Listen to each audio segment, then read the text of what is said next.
I stood frozen at the podium, certificate trembling in my hand, as Brittany sauntered into the conference room like she owned the place. Which technically she did. Every head turned to watch her entrance. The CEO's daughter who'd spent more time posting Instagram stories from company events than learning our software solutions. My moment of triumph evaporated as she approached, her Jimmy Choo heels clicking against the marble floor like a death march. "Excuse me, everyone," she announced, her voice slicing through the congratulatory murmurs like a blade. "There's been a slight adjustment to today's announcement." The room fell silent. 3 years of midnight product launches, saved client relationships, and coast-to-coast conference calls had led to this moment. My promotion to Senior Solutions Manager was supposed to be my breakthrough. Now Brittany was looking at me with the detached interest of someone examining a bug under a microscope. "After careful consideration," she continued, not bothering to glance at the index card in her manicured hand, "we've decided the senior position requires additional experience. Vera will be taking the assistant coordinator role instead." Her smile was razor-thin. "Consider it a reality check." My certificate suddenly felt like it weighed 1,000 pounds. The room blurred as heat rushed to my face. Robert Blackstone, her father and our CEO, wasn't even present for this public execution. Amanda, my closest colleague, reached for my arm, but I stepped away. "I wouldn't break. Not here. The champagne and cupcakes will still be served in the break room," Brittany added, checking her Apple Watch. "I have calls with our West Coast clients in 15 minutes, so unfortunately I'll miss the celebration." Our West Coast clients. My West Coast clients. The ones I'd spent 8 months cultivating for our biggest software deployment yet. As people awkwardly filed out, their congratulations transforming into whispered sympathies, I felt something shift inside me. The ground beneath my sensible flats seemed to tilt as a clarity I'd never experienced before washed over me. I didn't know it yet, but that moment of humiliation would be the catalyst for something Brittany never anticipated. Because while she had her father's name, I had something far more valuable. And she had just made the mistake of taking everything I had worked for. Now I had nothing left to lose. My name is Vera Martinez. Before that day, colleagues described me as methodical, reliable, and perhaps too accommodating. I grew up in a small town outside Phoenix where my father ran the local auto parts store, teaching me that knowing your inventory better than your competition was the key to survival. My mother, a community college professor, instilled in me the importance of double-checking every detail. Neither prepared me for corporate warfare. I joined Blackstone Tech Solutions 3 years ago after completing my MBA in Information Systems Management from Arizona State. The company was struggling to expand beyond regional markets, and my thesis on penetrating resistant enterprise clients caught their attention during campus recruitment. I wasn't the obvious choice. I lacked the Ivy League pedigree of other candidates, but my research was solid and I was hungry to prove myself. For my first project, I was assigned to analyze why our cloud security software wasn't selling in the Pacific Northwest. After 3 weeks of research, I discovered our sales team was pitching to the wrong decision-makers, focusing on IT managers instead of chief security officers. My strategy shift resulted in $2.8 million in new contracts within my first quarter. I continued to quietly solve problems nobody else could see. When our expansion into the healthcare sector stalled, I identified compliance gaps that revitalized our approach. When new regulations threatened our financial services clients, I developed workarounds that preserved our contracts. Through it all, I remained in my mid-level position while watching less qualified people climb past me. People like Derek, who played tennis with Robert at the country club. People like Cameron, who attended the same fraternity as the board chairman. People like Brittany, who spent her first year learning the business, before landing a director title without managing a single client. I told myself merit would eventually win. I was naive. The morning before my promotion turned into humiliation, I had received an email from our largest potential client. "Your security audit proposal is the most comprehensive we've seen," their CTO wrote. "We're excited about tomorrow's presentation and finalizing our partnership." That partnership would be worth $38 million in first-year revenue alone. I had spent months identifying a regulatory loophole that would give us significant competitive advantages if we moved quickly before pending legislation closed it. The information wasn't public knowledge, but my research with industry insiders had uncovered it. This was my masterpiece. And now, apparently, it was Brittany's. After the demotion announcement, I walked directly to HR. Marcus Webb, the Human Resources Director, welcomed me with practiced neutrality. His corner office smelled of coffee and leather furniture. "Vera, what can I do for you today?" he asked, despite surely knowing why I was there. "I'd like to understand the rationale behind my position change," I said, keeping my voice steady, "particularly since it contradicts what Robert told me yesterday." Marcus shifted uncomfortably. "Position adjustments happen for various business reasons." "Marcus," I interrupted. "We've known each other for 3 years. Let's not pretend this is normal procedure." He sighed, his shoulders dropping. "Look, I understand your frustration, but her father owns the company. What do you expect us to do? So merit means nothing here?" I asked silently. The fluorescent light above flickered, casting momentary shadows across his apologetic expression. I left HR with my answer crystal clear. In the elevator down to my floor, my phone buzzed with a message from Amanda. "Brittany just emailed everyone. She's taking over your client presentation tomorrow. Says she's handling it personally now." The elevator doors opened, but I couldn't move. The client presentation contained my research about the regulatory loophole, the key to our competitive advantage. If presented correctly, it would cement our position in 3 major markets. If handled poorly, my phone buzzed again. "Amanda, she's in your office right now, going through everything." Course she was. Why steal half a victory when you could take it all? I returned to my desk, soon to be relocated to some distant cubicle, and found Brittany sitting in my chair, scrolling through my computer files. She didn't even look up. "I need your presentation materials for tomorrow," she said casually. "Everything should be in the shared folder, right?" "Everything's there," I replied. This wasn't entirely true. My latest research, the critical updates about the regulatory timeline, was saved in my personal notes. I hadn't transferred them to the shared drive yet, planning to incorporate them during my final presentation review. "Perfect," Brittany said, standing up. "I'll take it from here. You should start moving your things to the assistant coordinator desk." She finally looked at me, her expression almost curious. "You know, if you had networked more, this might not have happened. All work and no play makes for replaceable employees." As she walked away, my desk phone rang. It was Patricia Chen, our contact at the Federal Trade Commission. "Vera, I just confirmed that information you asked about. The vote is definitely happening next Tuesday, not next month like everyone thinks.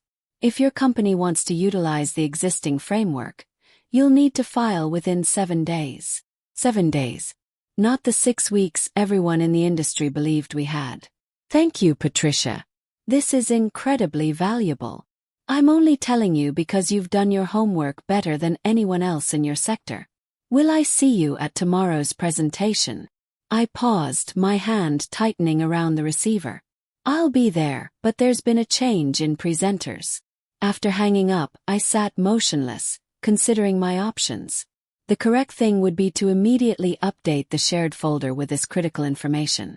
But as I watched Brittany showing off my presentation materials to admirers across the office, another path crystallized in my mind. I could just do nothing. The thought both terrified and exhilarated me.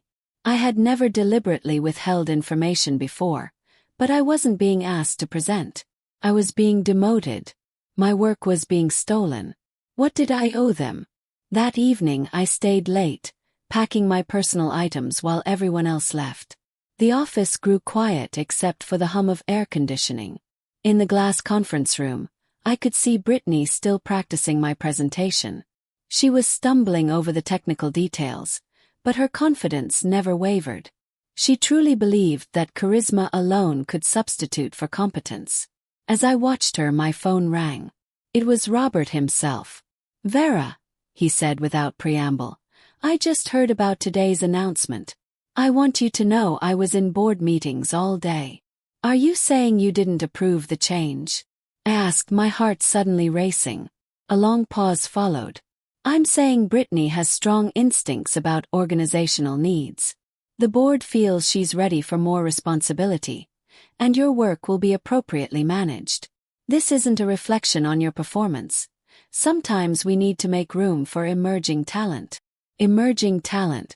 His daughter was 32, 5 years older than me.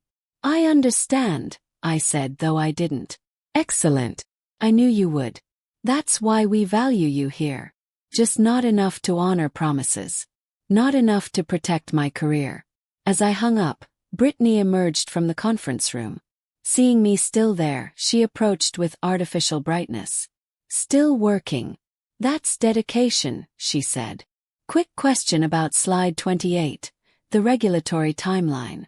It mentions pending legislation but doesn't give specifics. Is there a supplemental document? This was my moment.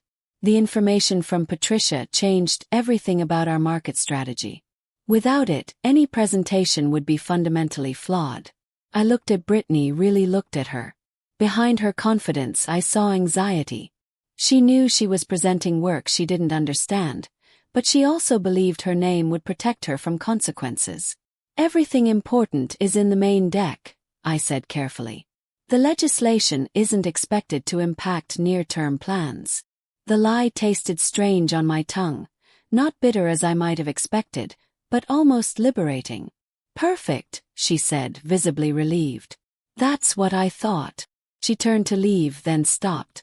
You know, you should really be grateful. Assistant coordinator is more your speed. The senior role requires someone who can see the big picture, not just crunch numbers. After she left, I sat alone in the darkening office.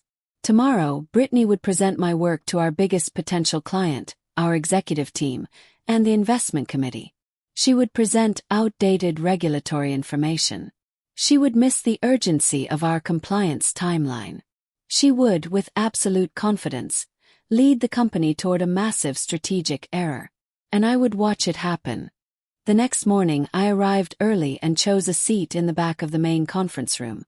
Executives began filing in at 9:45. Our potential clients arrived at 9:55, led by Jennifer Walsh, their silver-haired CTO. The investment committee, 5 serious individuals with the power to approve or deny the $38 million expansion, took their seats at 10 o'clock precisely. At 10:10, Brittany entered wearing an outfit that probably cost more than my monthly rent. She distributed handouts. My handouts created 3 weeks ago. Good morning, everyone, she began, her voice steady. I'm Brittany Blackstone, Strategic Partnerships Director, and I'm excited to present our enterprise security solution. For the next hour, I watched her deliver my work as her own. She handled the basic material well enough, the market analysis, competitive landscape, our product differentiation. The audience seemed engaged, nodding at appropriate moments. Then came the questions. These projections assume current regulatory conditions, said David from the investment committee. What contingencies do we have if regulations change? Brittany smiled confidently. Our analysis indicates regulatory stability in this sector. The Federal Trade Commission isn't considering relevant changes for at least 6 weeks, giving us ample implementation time. Jennifer frowned, exchanging glances with her legal counsel. Are you certain? We've heard rumors of accelerated timelines. Just rumors, Brittany assured her. Our sources are quite reliable. My stomach tightened. Patricia wasn't a rumor. She was the Assistant Director of Regulatory Affairs. The questions grew more technical. With each one, Brittany's answers became vaguer, her confident smile more forced. When asked about compliance implications for specific data categories, she gave an answer so incorrect I had to stifle a gasp. Then Jennifer asked the question I'd been dreading and anticipating. What's your position on next Tuesday's commission vote regarding cross-platform data security regulations? Brittany blinked rapidly. Next Tuesday. Our intelligence suggests that vote is scheduled for next month. It was moved up, Jennifer said flatly. It's on the official commission calendar. The outcome will fundamentally reshape compliance requirements for companies like ours. Brittany faltered for the first time. We believe it won't significantly impact our projections. The room went silent. Jennifer leaned back, no longer taking notes. The investment committee members exchanged concerned glances. Robert, sitting at the head of the table, frowned deeply. Perhaps, Jennifer said carefully, we should reconvene after your team has had time to assess the updated regulatory timeline. The meeting ended with uncomfortable handshakes and non-committal pleasantries. As everyone filed out, Robert pulled Brittany aside. His expression thunderous. Neither looked in my direction. I returned to my new desk in the corner. Smaller, facing a wall, a physical manifestation of my demotion. By lunchtime, whispers spread that the clients were reconsidering. By mid-afternoon, the investment committee had postponed their decision. At 4:30, Robert burst from his office, face flushed, phone clutched in his hand. Brittany followed, her earlier confidence replaced by panic. My phone began to buzz. First Amanda, then Marcus from HR, then the head of legal. By the time I checked my notifications 4 hours later, I had 87 missed calls and messages. The company was in crisis mode. The potential clients had not only delayed but were questioning whether we were competent enough to handle their security needs. The investment committee was reconsidering the entire expansion strategy, and everyone was looking for answers about how we could have missed something so fundamental. No one had yet realized that I might have those answers. But they would soon, and when they did, everything would change. The next morning arrived with a company-wide email announcing an emergency board meeting at 9 a.m. My name wasn't on the attendee list. Assistant coordinators didn't attend board meetings. I dressed carefully that morning, choosing a navy blazer I'd worn on my first day at the company. As I applied my lipstick, my phone rang. "Vera, where are you?" Amanda's voice was frantic.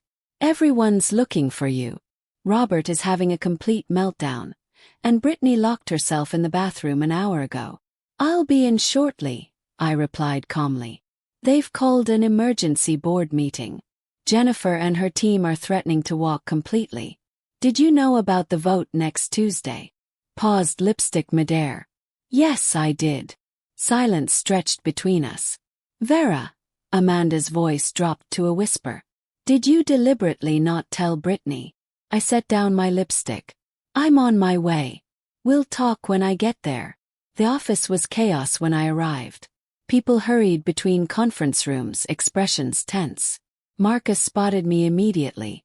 "Thank God," he said, rushing over. "The board wants to see you immediately." He led me to the executive floor, a place I'd visited rarely and never with positive outcomes. Outside the boardroom, Robert paced while two board members spoke in hushed tones. Brittany was nowhere to be seen. When Robert noticed me, he stopped pacing. His face, normally confident and commanding, looked haggard. "Vera," he said, my name sounding strange in his mouth. "We need to talk about yesterday's presentation." Before I could respond, the boardroom door opened. Harrison Cole, the board chairman, gestured me inside. "Ms. Martinez, please join us." The long boardroom table was filled with grave faces. Jennifer and two members of her team sat on one side. The investment committee occupied the other. At the head sat Harrison, his silver hair perfectly arranged despite the crisis atmosphere. "Ms. Martinez," Harrison began as I took the single empty chair, "we understand you were originally assigned to this client project." "That's correct," I replied. "And you were removed from the project yesterday, immediately following your position adjustment." He nodded. "Yet you attended yesterday's presentation. Why?" All eyes turned to me. I could feel Robert's gaze burning into my back from where he stood by the door. "I wanted to support the company's interests," I said carefully. "I've invested significant time in this project and care about its success." Jennifer leaned forward. "Ms. Martinez, were you aware of next Tuesday's commission vote on cross-platform security regulations?" The room held its breath. This was the moment that would define everything that followed. "Yes," I answered simply. I received confirmation of the accelerated timeline the day before yesterday. The room erupted with voices. Harrison raised his hand for silence. And why wasn't this information included in yesterday's presentation? I met his gaze directly. I was removed from the project before I could update the shared files. My notes about the regulatory changes were in my personal research documents. Personal research? Robert interrupted from behind me. I turned slightly to face him. The verification came through shortly before my demotion. I hadn't yet transferred my notes, and afterward, no one asked me for any updates. The silence that followed was deafening. "Do you have this information with you now?" Jennifer asked. I reached into my bag and removed a folder. "I do, along with a complete analysis of how we can still meet compliance requirements if we move very quickly." For the next 2 hours, I walked the room through everything I knew. The specific regulations changing, the timeline for implementation, the narrow window we had to establish compliance under the existing framework, the exact steps required to meet the deadline. Jennifer's team took extensive notes. The investment committee members exchanged meaningful glances. Harrison watched me with growing interest. When I finished, Harrison spoke first. "It seems we have a significant opportunity if we can move fast enough." "We can," I said confidently. "But decisions would need to be made immediately." "And who would lead this accelerated timeline?" Jennifer asked. Before Harrison could respond, Robert stepped forward. "Naturally, Brittany would." "Ms. Martinez," Harrison interrupted. "Would you be capable of leading this initiative?" The question hung in the air. Through the glass walls, I could see Brittany had finally emerged, watching the meeting from a distance, her expression unreadable. "Yes," I said. "I would." Harrison nodded. "The board needs to discuss next steps privately. Ms. Martinez, please wait outside." In the hallway, Robert cornered me immediately. "What game are you playing?" he hissed, keeping his voice low. "No game," I replied calmly. "Just sharing what I know." "You deliberately withheld critical information." "I was demoted and removed from the project," I said. "Nobody asked me if I had updates." His face reddened. "You should have volunteered it. Like Brittany volunteered to take my promotion." I asked quietly.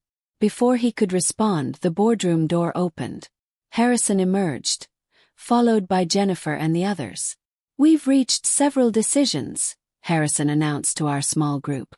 "First, we're proceeding with the compliance initiative on the accelerated timeline Ms. Martinez outlined." Jennifer nodded in agreement, with the understanding that we must file all necessary documentation before Tuesday's vote. "Second," Harrison continued, "Ms. Martinez will lead the project as Senior Solutions Manager, effective immediately." Robert started to object, but Harrison held up his hand. "This is not negotiable, Robert. The board has decided." "And what about my daughter?"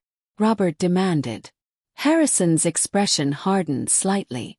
"Brittany will transition to our training and development team. Her people skills will be valuable there." Training and development. Overseeing new employee orientation. The corporate equivalent of starting over. Within an hour, I was moved back to my original desk and given access to all necessary resources. Amanda was assigned as my project deputy. By evening, my promotion was official, my name added to the leadership page on the company website. 6 months later, our compliance initiative was exceeding all projections. Robert had taken early retirement. Brittany had left for a position at a smaller firm, though rumors suggested she was struggling there too. And me. I was thriving in my role, respected by the board and my team alike. The fear that had driven me to work twice as hard as everyone else had transformed into confidence that allowed me to work twice as smart. When Jennifer visited for our quarterly review, she commented on the change. "You seem different, Vera. More assured." "I learned something important," I told her. "True power isn't in titles or family connections. It's in knowing your value and being willing to stand up for it, even when others try to diminish you." She smiled. "And in knowing when to speak up and when to remain silent." Especially that, I agreed. People often think revenge requires elaborate schemes or public humiliation. But I discovered its purest form, creating success so undeniable that those who wronged you must acknowledge it. The most devastating response to someone who tries to erase you isn't fighting back. It's becoming impossible to ignore. Sometimes the best revenge is simply stepping aside and letting karma do the work for you.